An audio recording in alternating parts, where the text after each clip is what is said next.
Salam, bonjour Ouda. Donc tu es chercheuse et activiste contre l'islamophobie. D'abord, est-ce que tu peux te présenter, nous dire un peu le cadre de tes recherches et celles que tu mènes actuellement? Donc je m'appelle Ouda Assal, j'ai fait une thèse en fait sur le Canada, sur l'immigration arabe au Canada. Et j'ai ensuite travaillé sur les questions d'islamophobie en France et au Canada, dans une perspective comparative, mais j'ai plus fait du terrain en France. Et puis évidemment, je n'ai pas eu de poste parce qu'avec un sujet comme le mien et la personne que je suis, ça a été un petit peu compliqué. Et donc, j'ai continué à faire de la recherche au Canada dans des milieux plus institutionnels, dans une institution qui est l'équivalent du défenseur des droits ici en France, donc plus sur les questions de discrimination. J'ai travaillé sur les actes haineux, notamment islamophobes et racistes et xénophobes.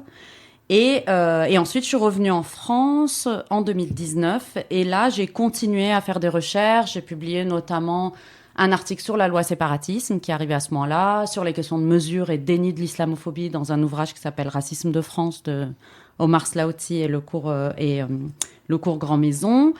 Et là, plus récemment, j'ai publié un article sur le racisme anti-palestinien dans Contretemps, la revue en ligne. Et donc, en gros, je fais de la recherche de manière indépendante parce que je travaille dans le secteur associatif depuis mon retour. Et ça me convient très bien comme ça. D'abord parce que j'ai une liberté de parole qui est beaucoup plus intéressante. Alors, c'est sûr que mes enquêtes de terrain sont beaucoup moins de terrain et beaucoup moins approfondies que quand on le fait pour un métier ou qu'on a un petit financement pour le faire, ce qui n'a pas non plus toujours été le cas. Et donc voilà, j'essaye de maintenir un peu une perspective de recherche engagée et d'engagement militant. Alors là, pour le coup, j'ai pu avoir justement plus de temps et plus de liberté pour être vraiment dans le militantisme, à la fois sur des questions d'immigration de sans-papiers, d'islamophobie et sur la Palestine. Voilà, grosso modo. Et Alors j'ai toi, aussi un engagement syndical, mais ça, c'est l'autre casquette. toi, quel état des lieux tu ferais sur la recherche à propos de l'islamophobie en France dans le contexte qu'on connaît, c'est-à-dire celui d'un peu de censure, d'autocensure et de répression, notamment par rapport aux jeunes chercheurs et chercheuses qui sont quand même notamment traqués sur les réseaux. Par exemple, il y a une jeune chercheuse, Imen Feki, qui s'est fait toper par une collègue, hein, une femme qui est installée au CNRS, qui a aussi fait en sorte que François Burga soit inculpé d'apologie du terrorisme. Mais toi, par rapport au moment où tu as commencé donc à travailler sur ces sujets, quelle évolution tu perçois et est-ce qu'il y a encore des perspectives d'avenir en France pour les jeunes chercheurs et les jeunes chercheuses? Alors, je suis pas sûre que la situation s'améliore, pour être honnête. C'est-à-dire que moi, j'ai eu ma première bourse de recherche en 2011. J'ai quand même eu une bourse de recherche de la ville de Paris, puis de la région Île-de-France, ce qui est très étonnant quand même. On est encore entre 2011 et 2013. C'était un sujet assez nouveau en France, dans la recherche académique. Et à l'époque, on avait quand même réussi. Il y avait quelques chercheurs et quelques chercheuses qui travaillaient, quelques doctorantes, doctorants, mais c'est quand même assez marginal et surtout les personnes qui le faisaient soit étaient déjà en poste et ont eu aussi des difficultés, soit voulaient avoir un poste et évidemment n'en ont pas eu. Je pense. Il y a peut-être quelques exceptions, Anan Karimi, voilà, il y a deux, trois, mais évidemment, hein, les personnes racisées dans le milieu universitaire, on les compte sur le doigt d'une main, donc on est toujours capable de les citer et c'est toujours signe qu'il y en a beaucoup trop peu. Et je pense que depuis, par exemple, avec tous les débats sur l'islamo-gauchisme à l'université, avec tout le chantage sur notamment être militant et chercheur, toute cette accusation de militance sur les chercheurs, ça a fait beaucoup de mal. Et je pense que vraiment, en tout cas, le milieu universitaire n'a pas bien résisté, en tout cas, à ces chantages et à cette espèce de rouleau compresseur, en fait, qu'on a dans l'ensemble de la société, qui est beaucoup plus réactionnaire et où la question de l'islamophobie à la fois c'est imposé, parce que le terme s'est imposé, même si là on voit encore des gens qui discutent encore le terme, quand même, dans le mouvement social, ça s'est amélioré, il faut vraiment le dire. Mais entre-temps, il se trouve qu'on a dégoûté les personnes racisées et les militantes musulmanes notamment, ou les militants, d'intégrer en fait les grands mouvements de gauche, les syndicats, etc. Donc ils sont pas très présents. Ils sont pas très présents dans les milieux féministes parce que justement il y a eu un énorme blocage au moment de la loi de 2004 dans le milieu féministe très laïcard en France. Et donc on a finalement assez peu de militants et de militantes musulmanes et racisées de manière plus générale. Mais évidemment, l'islamophobie a une place spéciale, mais dans les mouvements de gauche. Et du coup, voilà, il y a vraiment un problème par rapport à ça. Donc non, je pense que la situation s'améliore pas beaucoup. Malheureusement, il y a des petites choses qui se font à droite, à gauche, mais c'est vrai que on est très très en retard par rapport à d'autres pays sur la recherche, sur le racisme en général et sur l'islamophobie en particulier, c'est certain. Et alors toi, qu'est-ce que tu réponds à cette accusation de partialité qui revient extrêmement souvent, mais uniquement pour les issus de l'immigration musulmane? Sur d'autres sujets, on ne s'étonne pas qu'un Français travaille sur les paysans français. Moi, j'ai été longtemps dans les milieux de la lutte contre l'antisémitisme. Je n'ai jamais entendu cette accusation contre des femmes qui travaillaient sur le négationnisme et qui, à côté, étaient militantes dans des associations de lutte contre l'antisémitisme. Donc, comment toi, tu réponds à cette accusation selon laquelle, finalement, quand on subit soi-même les discriminations, on ne pourrait pas avoir un regard qui soit objectif sur elle? Alors moi, je dirais au contraire, en réalité. C'est-à-dire qu'il y a en effet un chantage là-dessus quand l'objet de la recherche, en fait, pose problème. Et du coup, quand la personne qui le porte pose problème et qu'on veut l'attaquer. Donc c'est vrai d'un petit peu tous les sujets sensibles. On a beaucoup fait subir ça aux femmes qui travaillent sur le féminisme. On a beaucoup fait subir ça à toutes les minorités. Évidemment, là, le grand sujet, c'est quand même la question du racisme. Et là-dessus, je pense que beaucoup de chercheuses et de chercheurs ont subi cette accusation de partialité, etc. Bien sûr, d'un point de vue sociologique, tous les chercheurs te diront qu'en fait, il n'y a pas de neutralité, qu'on parle de sa position située, que normalement, ça veut absolument rien dire. Tu vois même que les chercheurs les plus intéressants, en général, c'est de leur position minoritaire qui parlent. Et c'est de là qu'ils ont, justement, instinctivement, la capacité et de théoriser et ensuite de faire du terrain sur leur sujet. Je pense à Foucault, je pense à plein de chercheurs super qui vraiment sont capables de penser à partir des marges. Et au contraire, c'est très important. Et d'ailleurs, le fait que l'université ne soit plus ouverte à ce type de profil fait qu'on va s'appauvrir énormément en termes de production de la pensée, c'est certain. Et en plus, il y a énormément de choses qui ont été faites. Moi, j'ai beaucoup travaillé avec un chercheur qui est décédé malheureusement, qui s'appelle Aziz Choudry, et qui, lui, travaillait énormément sur, au contraire, l'apport du mouvement social, des mouvements militants à la recherche. Les allers-retours, mais surtout, à quel point la recherche scientifique et l'université prenaient, en fait, des concepts, des mobilisations, des théories qui venaient du terrain. Et d'ailleurs, du coup, ça me fait cette transition-là sur le terme islamophobie. En fait, il vient des communautés musulmanes. Les personnes qui ont travaillé là-dessus l'ont beaucoup dit. Abdul Karim Vakil, notamment en Grande-Bretagne, expliquait qu'avant que ça se diffuse, d'abord par un think tank, puis ensuite par le milieu de la recherche en Grande-Bretagne, c'était un terme qui était utilisé par les mouvements musulmans en Grande-Bretagne et les mouvements antiracistes. Donc c'est hyper important de dire, et moi c'est pour ça que j'ai utilisé le terme et que j'ai travaillé là-dessus, en me disant, si les principaux concernés, c'est le terme qui leur convient, nous on va essayer de voir comment il est utilisé, comment on va proposer des définitions, mais qui s'appuient là-dessus, on n'invente rien, on conceptualise un peu, on rajoute de la théorie, etc. Et en fait, comment on peut faire des enquêtes là-dessus. Et moi, je considérais qu'il fallait imposer le mot parce que c'était le mot qui avait été choisi. Il est imparfait, c'est pas grave, tous les termes sont imparfaits, mais à un moment, il circule, il est là. Il y a même eu des chercheurs à un moment qui ont dit anti-muslimness, c'est mieux, racisme anti-musulman, ça n'a pas pris. Si ça prend pas, on suit. Moi, je suis très partisane qu'on écoute le terrain, en gros. Et je pense que là, aujourd'hui, par exemple, sur la Palestine, il y a tout un tas de mots d'ordre qui viennent du terrain et qui vont remonter au milieu de la recherche. Et c'est très important que ça soit comme ça. C'est pas des tours d'ivoire. Ça devrait pas être des tours d'ivoire, les productions du savoir universitaire. Je sais pas si je réponds à ta question. Si, alors maintenant, on peut peut-être passer au gros du sujet sur qu'est-ce que c'est l'islamophobie en 2025. Bon, moi, j'ai suivi les débats après la mort de notre frère Aboubacar. En fait, quand on en vient à débattre d'un mot alors que quelqu'un vient d'être sauvagement assassiné de 57 coups de couteau dans une mosquée par quelqu'un qui a proféré des propos racistes, islamophobes et négrophobes parfaitement clairs, je crois que c'est déjà de l'islamophobie en soi, puisqu'on devrait être en train de discuter un petit peu d'autre chose. Mais toi, aujourd'hui, comment tu définis le périmètre de l'islamophobie dans tes recherches ? D'abord, je voudrais dire que je suis hyper choquée, attristée qu'on en arrive là, que je veux vraiment rendre hommage à toutes les victimes d'islamophobie et notamment celles qui sont où on arrive à un stade d'assassinat raciste, tout simplement. C'est derrière, en fait, l'islamophobie, le mot est tout ce dont on parle, on oublie qu'en fait, il y a des êtres humains, il y a des frères, il y a des sœurs. Et c'est des frères et des sœurs pour tout le monde en humanité, je dis pas ça. Voilà, c'est pas des frères forcément communautaires. Et malheureusement, depuis très longtemps, l'islamophobie en France a construit les musulmans comme une altérité absolue.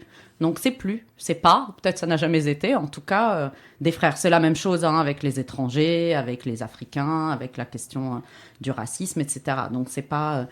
mais c'est vrai qu'il y a quand même, crescendo, l'islamophobie s'est installée un peu comme le racisme principal respectable, entre guillemets évidemment, c'est-à-dire un racisme qu'on peut porter dans le discours public en le justifiant.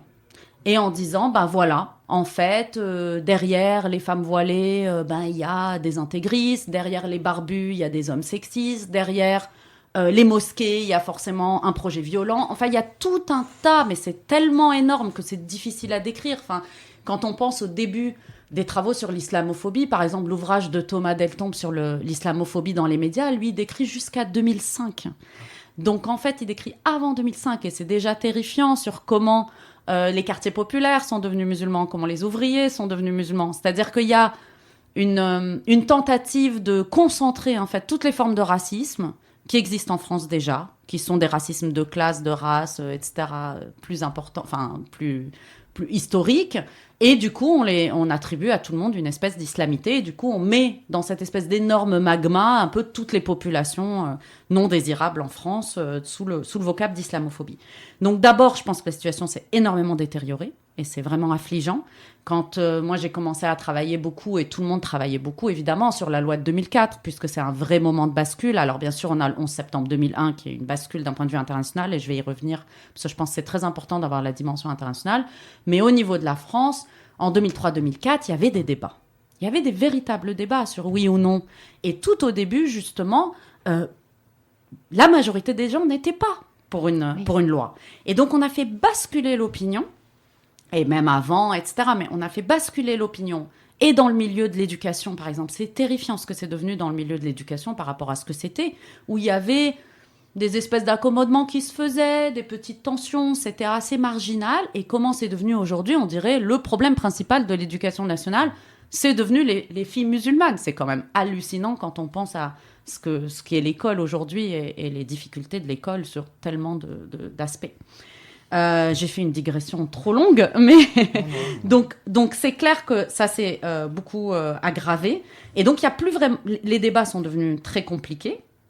On n'a plus d'espace militant contre l'islamophobie. Moi, c'est ça qui me fait très peur. Et j'espère qu'aujourd'hui, on est en train de créer un nouveau mouvement parce qu'il est temps qu'il y ait un sursaut. Mais il y avait un vrai espace militant.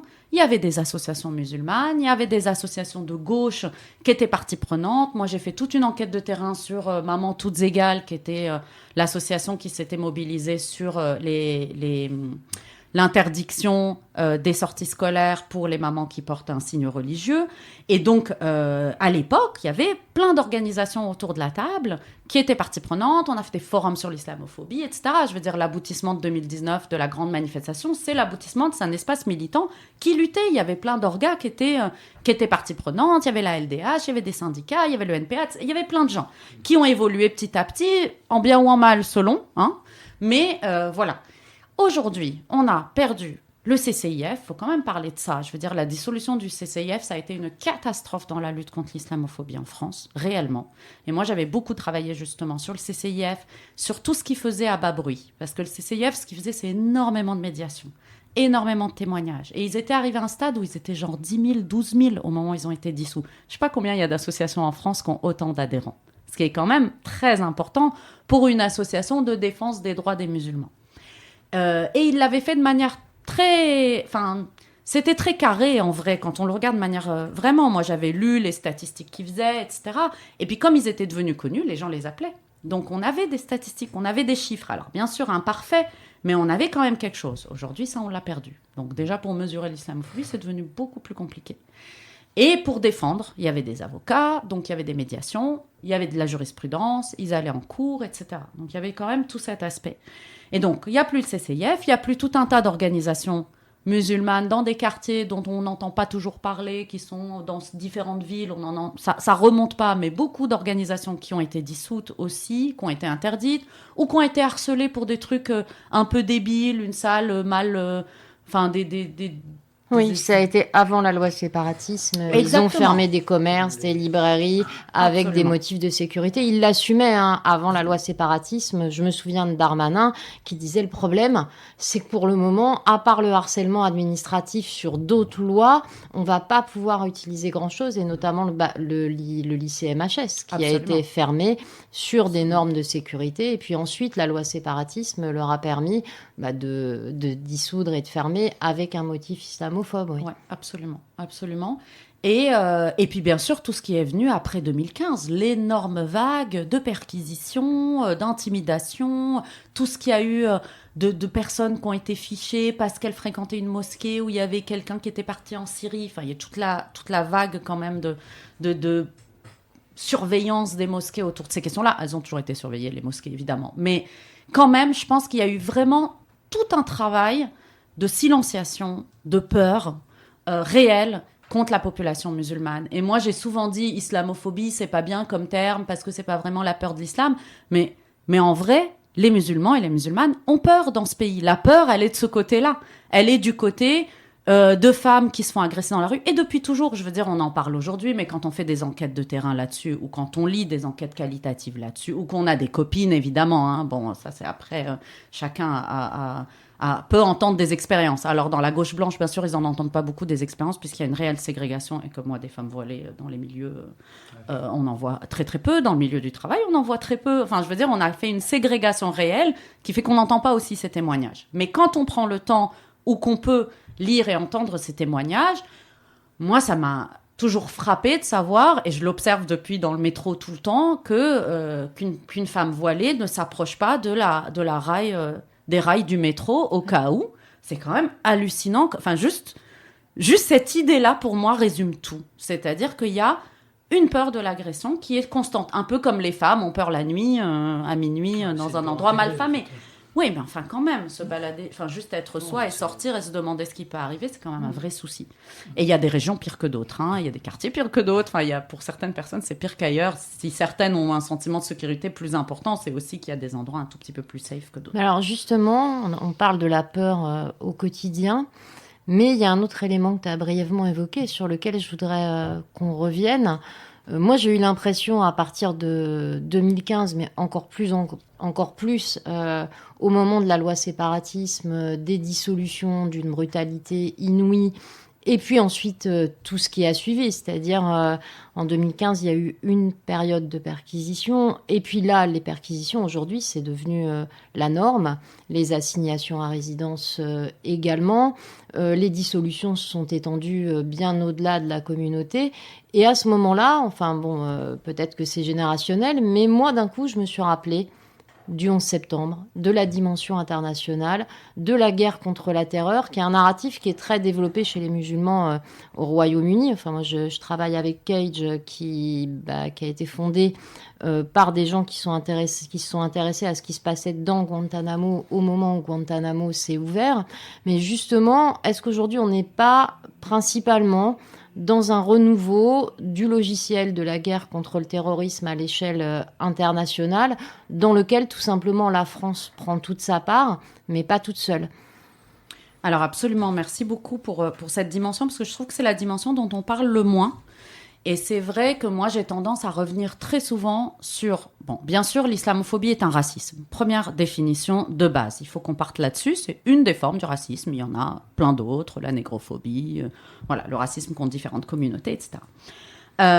Donc, l'islamophobie est un racisme. Le racisme, qu'est-ce que c'est dans l'histoire? Le racisme, dans l'histoire, c'est un projet et une idéologie qui est une idéologie d'infériorisation de certaines races, entre guillemets, par rapport à d'autres. Cette infériorisation des races par rapport à d'autres, je parle vraiment de l'infériorisation biologique, des premières théories sur le racisme, qui sont d'ailleurs franco et britanniques, hein, c'est Oui, les deux fers de lance, hein, donc voilà. Ça dit beaucoup de choses quand même. Et donc ce racisme, à quoi il sert? Il sert juste à dire ces populations sont inférieures pour pouvoir aller conquérir le nouveau monde, les exterminer, prendre leurs ressources et les soumettre en esclavage, parce que quand même, la traite des Africains et l'esclavage, où on vit d'un continent entier pour le déporter en gros dans le nouveau monde et qui travaille, c'est presque du jamais vu dans l'histoire en fait. C'est vraiment massivement, on a décidé que ces êtres humains n'étaient pas des êtres humains et qu'on pouvait soit les exterminer, soit les soumettre en esclavage. Et donc ce racisme, il a une fonction. C'est cette fonction, et je pense que c'est toujours important de se rappeler à quoi sert le racisme, à quoi sert l'islamophobie. Ce qui se passe, c'est que dans les années 90, en gros, après la chute des deux blocs, même s'il y a toujours eu un conflit entre Orient et Occident, hein, on peut remonter à l'orientalisme, etc. Mais quand même, après 1990, en gros, on a un nouvel adversaire d'un point de vue géopolitique pour l'Europe et les États-Unis, qui sont en fait, en gros, le pourtour méditerranéen, le bassin arabo-musulman, etc. Et donc, à partir de là, on a déjà construit un ennemi extérieur qui est l'islam politique. Il faut quand même se rappeler qu'en France, les effets de la révolution iranienne après 1979, c'était déjà un début de discours islamophobe où vraiment on diabolisait, etc. Il y avait tout un tas de choses parce que l'Iran se positionnait politiquement contre l'Occident, en gros, hein, après, sans discuter au-delà de ça.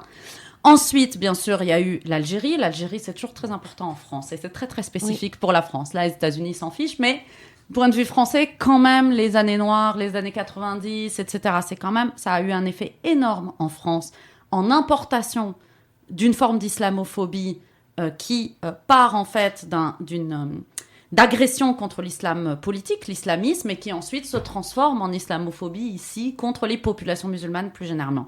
Et ce lien entre la diabolisation et le fait que l'islam politique et les partis islamistes et les États islamistes dans différents pays sont des ennemis pour les États-Unis et l'Europe, ça construit cet ennemi musulman aussi. Et c'est très important de le penser comme ça, parce que, évidemment, là, le racisme, il sert à quoi? Il sert à justifier toutes les guerres qu'on a menées depuis les 30 dernières années. Toutes. En partant, je vous dis, de la guerre Iran-Irak, notre positionnement par rapport à plein de conflits au Maghreb, le Mali.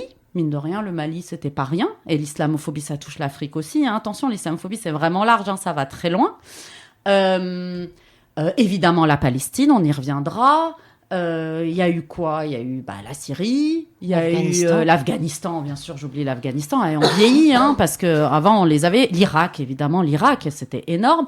Et à chaque fois, il y a une espèce de paramètre musulman, paramètre culturel, toute une dimension qui fait qu'on justifie ces guerres. C'est vrai que l'Afghanistan, c'est extraordinaire. La manière dont on a justifié quand même la guerre contre l'Afghanistan par les femmes. Et les femmes et leur voile, c'est quand même le petit bout de la lorgnette. Je veux dire, je dis pas que c'est pas important, hein, mais je veux dire, la manière dont on a instrumentalisé ça, ça dit beaucoup de choses. Et comment ensuite on importe ce même discours et on se dit, ah bah tiens, localement, ça sert aussi.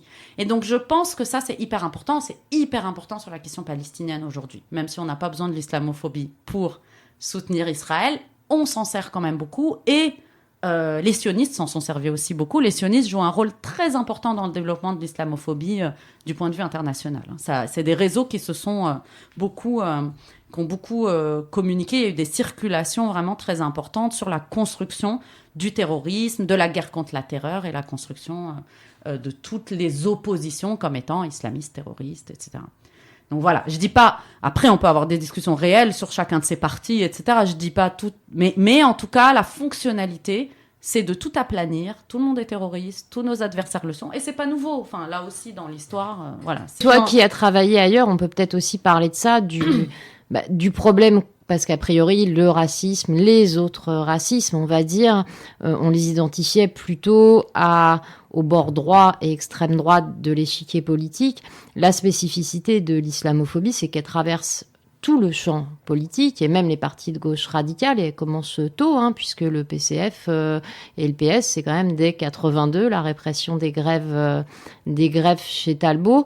Et est-ce que ça, c'est pas par contre quelque chose de vraiment spécifiquement français dans son intensité, dans son propos, qui irrigue aussi la gauche culturelle? Il suffit de voir au Royaume-Uni la possibilité d'éditer des livres à tonalité musulmane, que ce soit de la fiction ou de l'essai, dans des maisons qui font par ailleurs tout à fait autre chose et ce qu'ils estiment être le progressisme. Est-ce que toi, qui as bossé un peu ailleurs et qui as une vision un peu plus internationale, est-ce que tu vois une spécificité française de la gauche?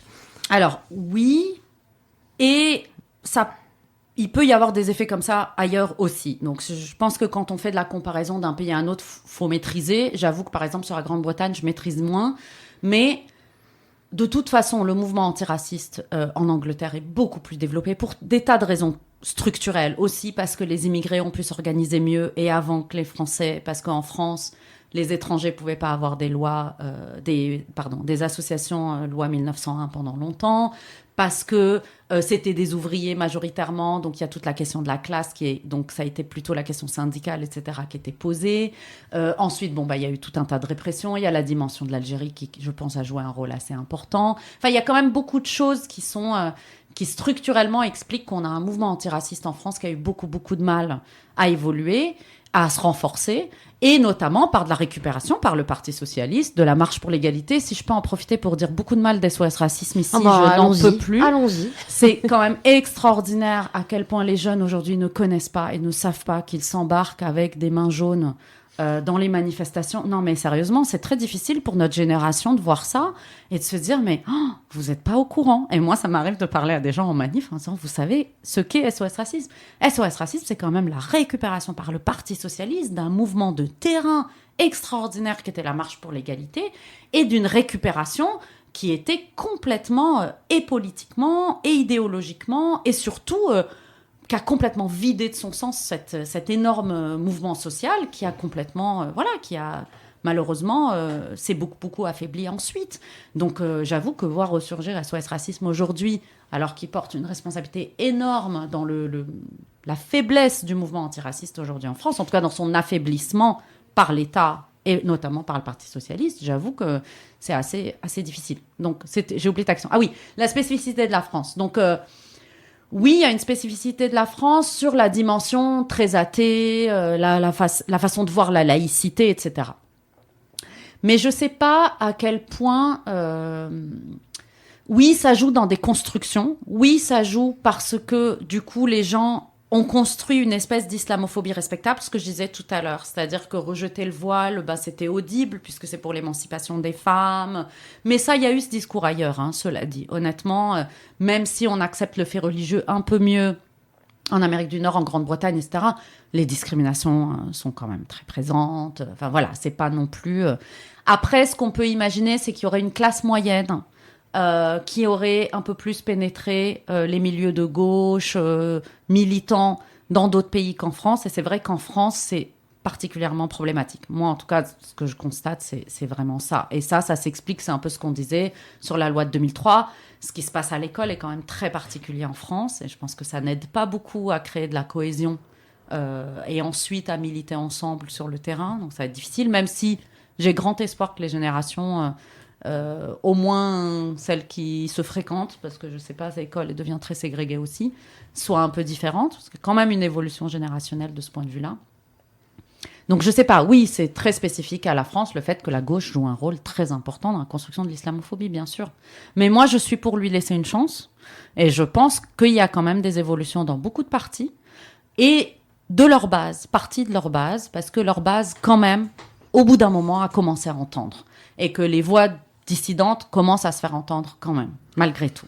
Je pense, pour être comme toi, une militante de terrain, que la raison, c'est tout simplement quand on vit ensemble et qu'on lutte ensemble, on se retrouve à finalement au minimum s'accepter, et que finalement la répression islamophobe, qui est aujourd'hui le moteur du régime et son inspiration sur tous les sujets, a fait que finalement, par exemple avec les écologistes qui sont pas, enfin les écologistes de terrain qui sont pas la population a priori la plus ouverte à ces questions raciales et d'islamophobie. Sainte-Soline, la dissolution des soulèvements de la Terre a absolument tout changé parce que d'un coup, il y avait quand même ce point commun. Nous aussi on est dissous, nous aussi on est une forme de terrorisme, puisque tout de suite le terme d'écoterrorisme a été employé. Et justement, moi je voudrais qu'on en arrive à la situation où on est maintenant, où il me semble SOS Racisme qui avait fait un petit retour avec des actions pas mal foutues. On va pas se mentir, ils ont eu ce talent-là, aller à un meeting de Zemmour et faire quelque chose qui évidemment était tout à fait légitime, de la même manière que Nous Vivrons, il y a quelques jours, est allé déranger Marion Maréchal. Donc ils se servent toujours de la dimension antifasciste générale pour recruter, mais est-ce que ça se perd pas aujourd'hui justement dans le mouvement qui dure, et c'est extraordinaire, il faut toujours le répéter, dans le contexte où il existe, c'est-à-dire celui des interdictions, des dissolutions, de la violence physique, des perquisitions, le mouvement Palestine, où là pour le coup, on a une jeune génération qui s'affirme musulmane, mais qui avance avec une jeune génération qui n'est absolument pas musulmane, qui n'a pas forcément les mêmes valeurs, mais sans se poser la question, est-ce qu'on n'est pas face là quand même à une révolution culturelle, au moins chez les jeunes et chez ceux qui sont dans la rue? J'espère. En tout cas, moi, ce que je vois, c'est qu'il y a en effet un mouvement social assez extraordinaire autour de la Palestine depuis 2 ans. Là, c'est assez fou. Après, moi, j'ai mon point de vue parisien, j'ai pas enquêté là-dessus, etc. Mais quand même, en effet, il y a beaucoup de néo-militants, beaucoup de jeunes. Moi, je pense qu'il y a quand même vraiment toute une génération de jeunes qui sont formés à autre chose et qui sont beaucoup plus sensibles à des questions intersectionnelles, à des questions internationales, à cette dissonance cognitive totale de laisser faire un génocide et de le justifier, qui sont horrifiés par les discours médiatiques parce que vraiment ça atteint des sommets qui ne sont plus audibles, en fait. C'est que je pense que jusqu'à un certain point, il y avait encore des discours à peu près raisonnables, mais là, le racisme est tellement décomplexé, la justification du génocide est tellement inaudible. Enfin, je pense que c'est trop gros, en fait, tout simplement. Et donc là, je pense que oui, il y a des convergences qui sont intéressantes, et le mouvement climat s'intéresse à la Palestine pas mal, autant qu'on peut le faire. Le mouvement féministe s'y intéresse aussi. Il y a eu des choses très intéressantes autour du 8 mars qui se passent. Je pense qu'en effet, je pense qu'il se passe des choses autour de la Palestine dans le monde, pour le coup, et dans le monde occidental en général, parce que le soutien est trop flagrant, trop insupportable. C'est des gens qui n'ont pas grandi avec tout un tas de discours sionistes dont ils n'ont pas été abreuvés. Donc là, ils voient un génocide face à eux, ils se réveillent à cette cause-là et ils se disent, mais il y a quelque chose qui se passe qui n'est pas audible. Et les communautés palestiniennes, les communautés arabes, les communautés d'anciens colonisés, les communautés noires aux États-Unis, je pense, jouent un rôle, tout ça. Je pense qu'il y a quand même une sensibilité à la question coloniale et à la question raciale qui a quand même évolué. Et ça, c'est quand même très intéressant. Et des circulations internationales. Et un rôle positif des réseaux sociaux. Je pense qu'il faut quand même le dire, même s'ils ont un rôle très négatif sur le harcèlement et tout.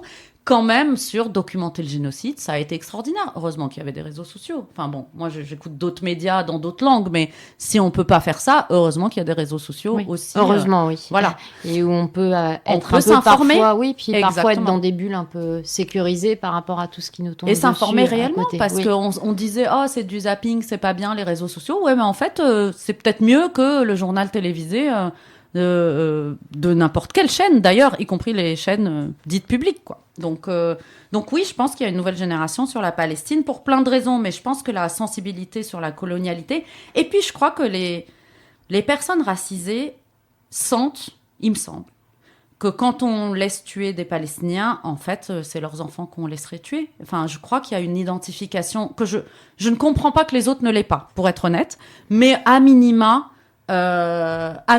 lorsque des personnes qui ont vécu la colonisation, la déshumanisation, etc., voient ce qui se passe, je pense que le parallèle doit être assez instinctif, en fait. On n'a pas besoin d'être... Enfin bon, normalement... Alors justement, on va peut-être parler du racisme anti-palestinien, qui est quelque chose qui était assez peu évoqué dans les débats en France et pour cause avant octobre 2023, et qui brutalement explose parce que le premier vecteur du soutien au génocide, et encore aujourd'hui, ça va être la diabolisation absolue du peuple palestinien, de sa représentation politique, de sa représentation culturelle. Et donc, est-ce que tu peux nous expliquer les spécificités de ce racisme-là et comment elle se manifeste en France actuellement?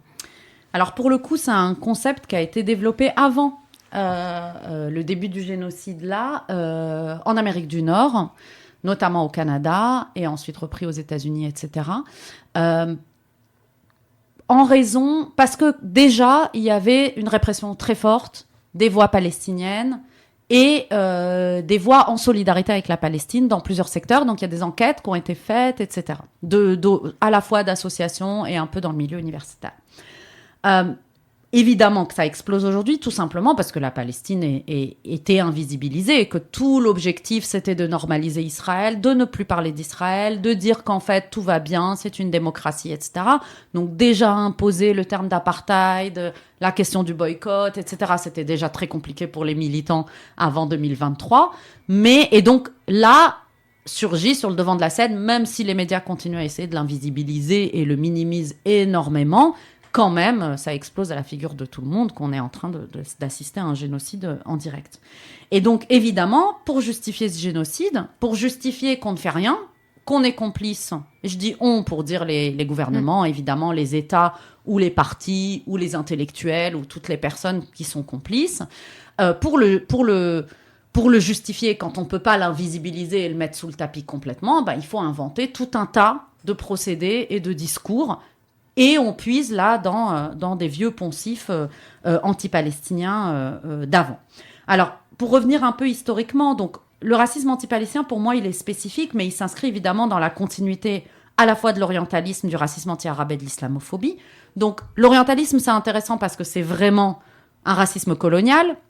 Donc, ça s'inscrit dans toute la vision des peuples d'Orient qui ont permis, en fait, la colonisation de la Palestine déjà au début du XXe siècle, quand le projet sioniste voulait coloniser la Palestine, avait déjà pour projet d'installer un État à cet endroit. Il y avait déjà pas du tout l'idée que on va s'installer parce que c'est la terre du retour, etc. Non, c'était on va s'installer parce qu'on va développer ce pays parce que les gens qui sont là sont arriérés. Donc il y avait toute cette question vraiment de rhétorique orientaliste. On avait déjà une forme de racisme contre les Palestiniens qui puisait dans cet orientalisme qu'on a utilisé contre tous les peuples de la région pour les inférioriser.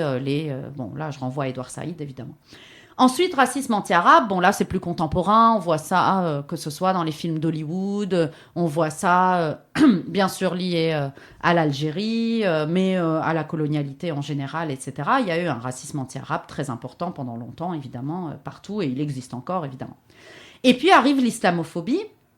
Et l'islamophobie, ce que je disais tout à l'heure, c'est que ça permet, c'est très intéressant parce que ça permet de noyer la question palestinienne dans une espèce de guerre contre le terrorisme, en décrivant tous les Palestiniens comme des terroristes islamistes, etc. Donc il y a une espèce de dilution d'une question coloniale et anticoloniale. C'est quand même pas du tout la même chose, l'Al-Qaïda ou l'État islamique, et n'importe quel groupe qui se réclame de l'islam, ou pas d'ailleurs, et qui lutte contre la colonisation. Je me souviens, dès le 8 octobre, ce mot de 11 septembre, 7 octobre, moi je l'ai vu tourner, puisque je suis militante contre l'antisémitisme, d'un coup, j'ai vu tous les groupes envahis par ces deux...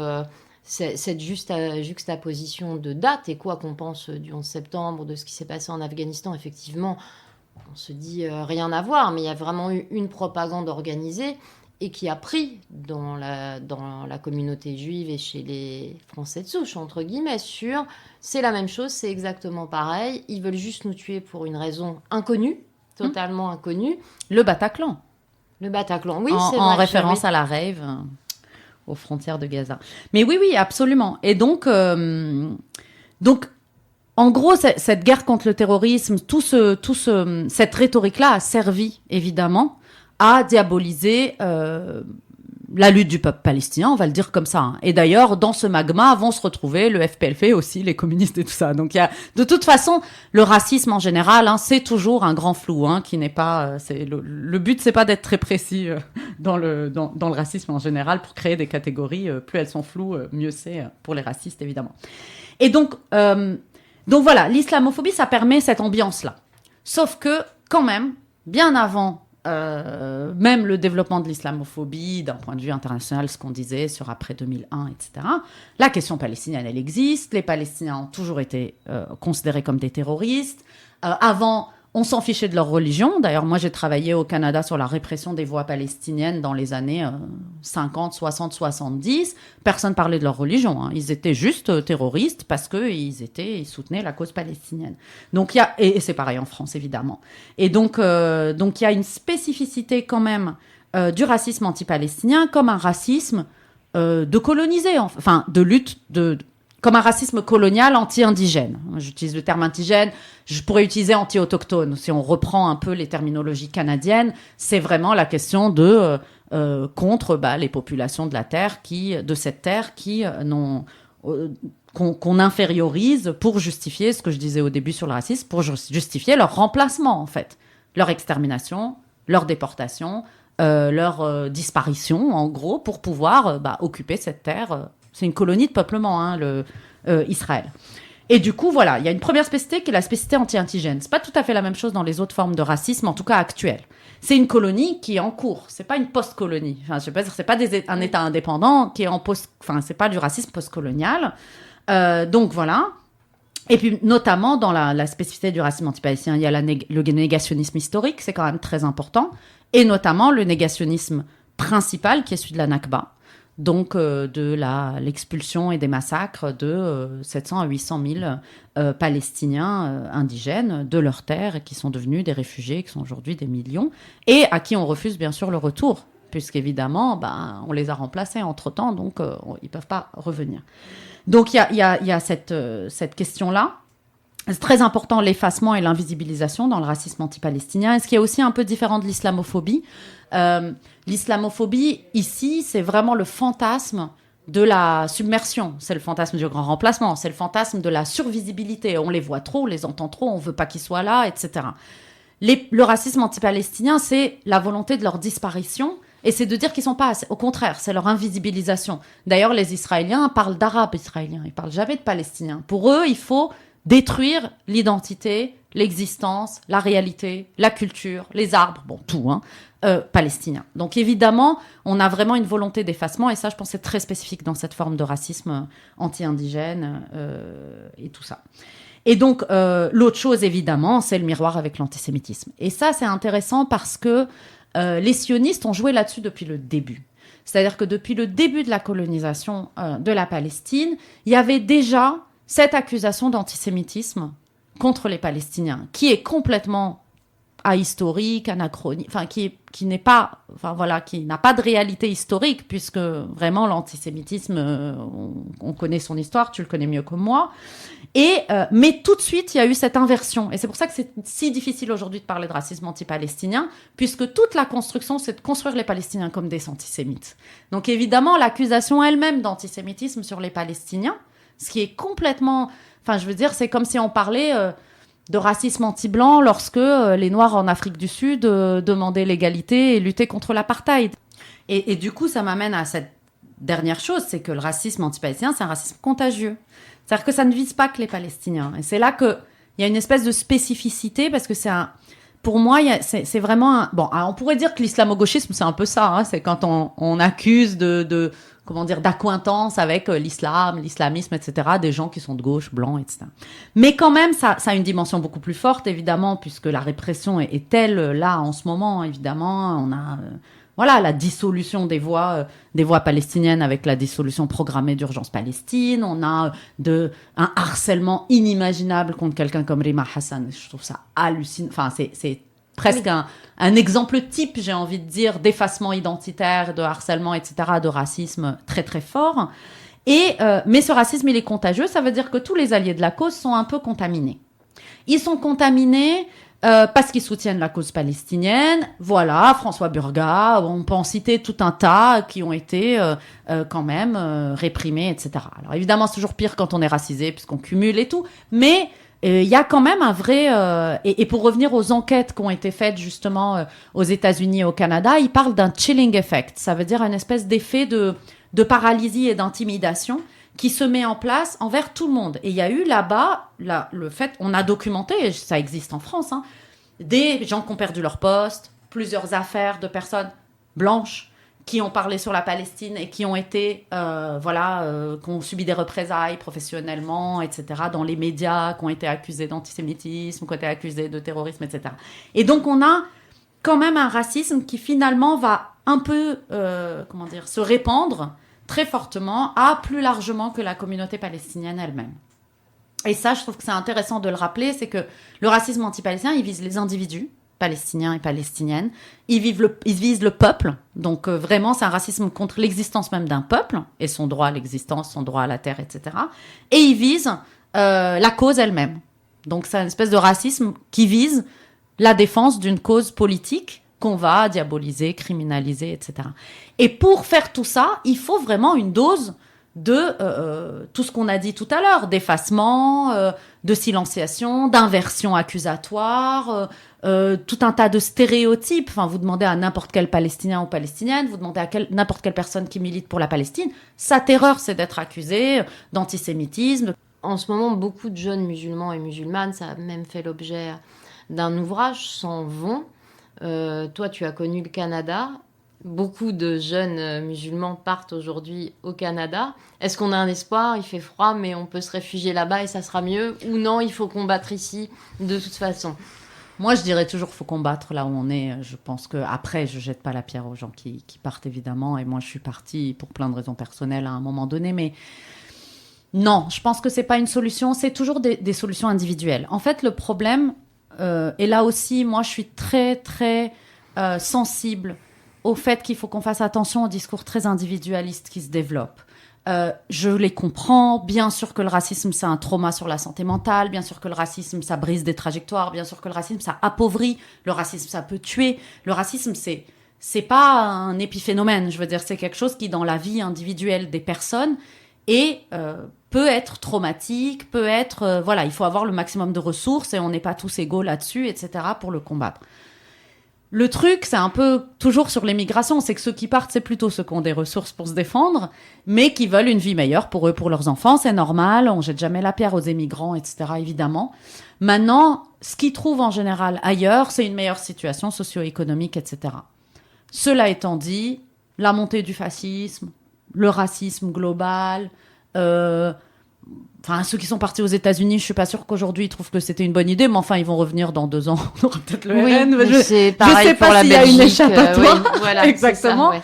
Malheureusement, les pays d'origine, il y a aussi des départs dans les pays d'origine. Alors oui, peut-être qu'on peut s'y sentir moins exclu, mais enfin malheureusement, c'est pas des pays qui se portent très très bien pour la plupart. Enfin bon, je sais pas, ça dépend d'où on vient, mais c'est pas non plus génial. Je pense qu'il y a un phénomène mondial aujourd'hui et qu'il faut qu'on lutte internationalement. Alors j'espère qu'ils luttent de là où ils sont.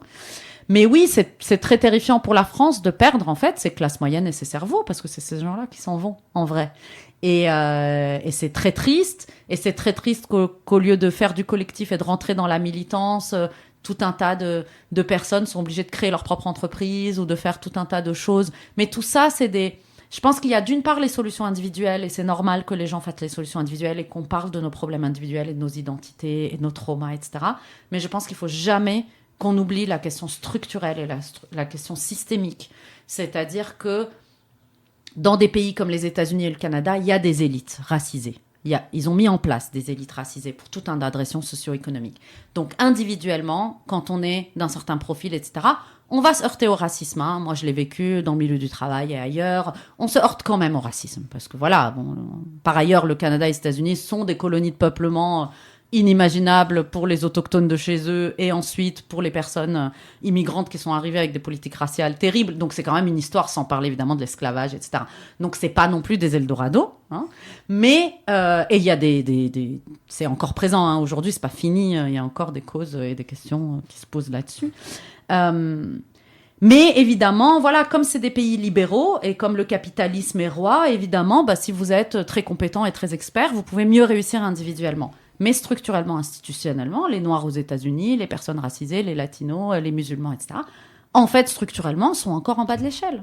Et tant qu'on n'aura pas résolu ce problème collectif, massif, de pauvreté, de classe, en fait, lié à la race, moi, la constitution d'une élite de minoritaires, c'est bien individuellement. Je suis pas sûre que collectivement ce soit révolutionnaire. Voilà.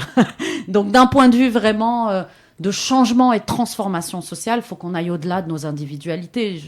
Voilà, c'est pas pour faire la leçon à personne, mais moi je pense qu'on peut pas se permettre aujourd'hui de pas avoir des engagements collectifs quels qu'ils soient, toutes et tous, quoi. Je vois pas comment. Merci. Merci à toi.